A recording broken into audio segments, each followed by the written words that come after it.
5 fakta pemuda asal Madiun yang dikira hacker Bioka Tempo, Co. Jakarta. Nama peretas atau hacker Bioka tampaknya berhasil membuat pemerintah kalang kabut.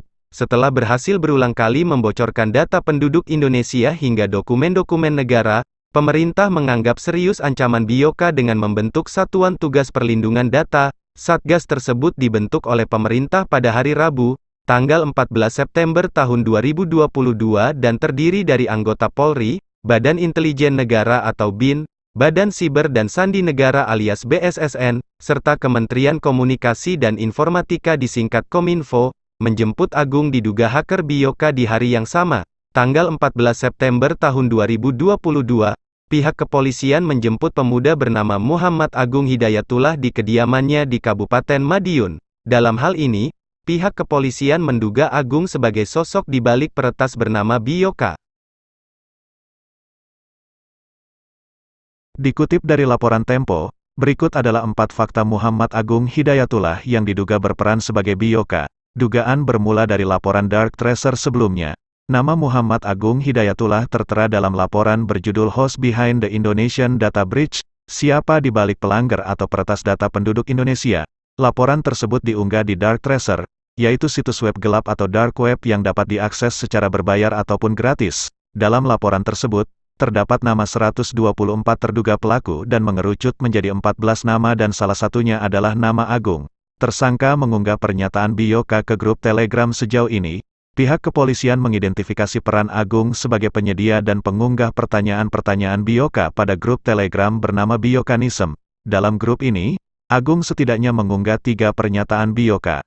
Pertama, Agung mengunggah kalimat "Stop being idiot" pada tanggal 8 September tahun 2022. Kedua, ia mengunggah kalimat "The next layoffs will come from the President of Indonesia" pada tanggal 9 September tahun 2022. Ketiga dan terakhir, ia mengunggah kalimat "To support people who are struggling by holding demonstration in Indonesia regarding the price full oil. I will publish my Pertamina database soon" pada tanggal 10 September tahun 2022. Motif tersangka ingin terkenal dan dapat uang merujuk hasil interogasi pihak kepolisian. Motif Agung melakukan tindakannya tersebut adalah ingin terkenal dan memperoleh banyak uang. Motif tersangka membantu Bioka agar dapat menjadi terkenal dan mendapatkan uang, ujar juru bicara Divisi Humas Polri Komisaris Besar Ade Yaya Suryana pada tanggal 16 September tahun 2022.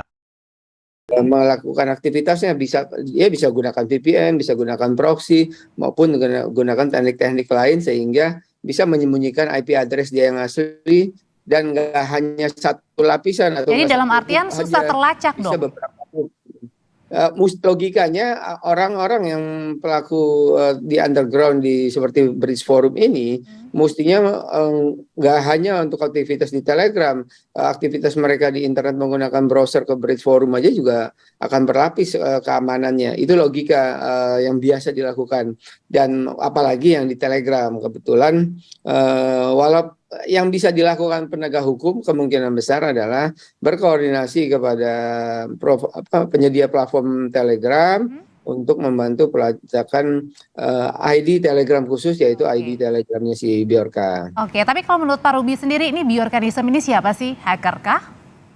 Oh, kalau Bjorka aja ya, kalau Bjorkanism. Bjorka ya maksudnya. Menurut saya dia penjual data bocor saja.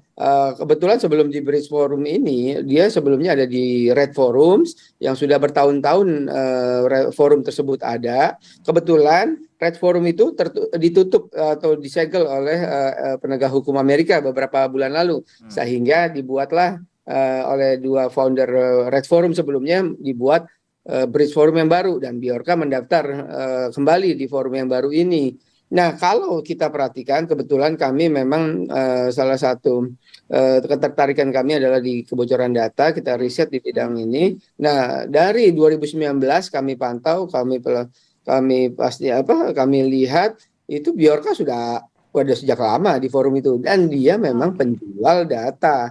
Dan data yang dia jual tidak hanya data Indonesia, data platform-platform lain pun dia jual kok. Nah, jadi dia tidak menargetkan khusus Indonesia, tetapi dia mendapatkan panggung saat ini dikarenakan kesalahan koordinasi, kesalahan respon dari pejabat negara kita. yaitu di Kemenkominfo gitu kan. Oke. Nah, akhirnya dia tersulut emosinya. Baik. Oke, nah tapi apakah yang bisa dilakukan terutama pengguna Telegram nih? Kan karena kalau Telegram ini kita nggak invite ya, tapi melainkan pasti langsung begitu ya masuk kalau misalnya kita punya akun Telegramnya gitu Pak Rupi. Harus sih, harus tetap join ya ke channel tersebut. Kita masuk atau kita diundang itu tetap sama sih kalau Telegram. Maksudnya tadi pertanyaannya apa ya? Ya, jadi bagaimana caranya kita bisa menjaga kehati-hatian, apalagi terutama kita punya Telegram, terus kemudian ya tidak terikut ya untuk masuk ke sana gitu. Ya, ya udah simpelnya gini, pastikan kita komunikasi dengan orang-orang yang kita kenal, pastikan kita join ke channel-channel atau grup yang memang kita kenal, kita ketahui dan kegiatannya legal di grup tersebut. Nah, sehingga kita terhindar dari segala macam hal-hal yang melanggar aturan di Indonesia. Simpel itu aja, Mbak. Oke, terima kasih Pak Ruby Alamsyah, ahli forensik digital sudah berbagi informasi tentang Biorka dan Biorkanism.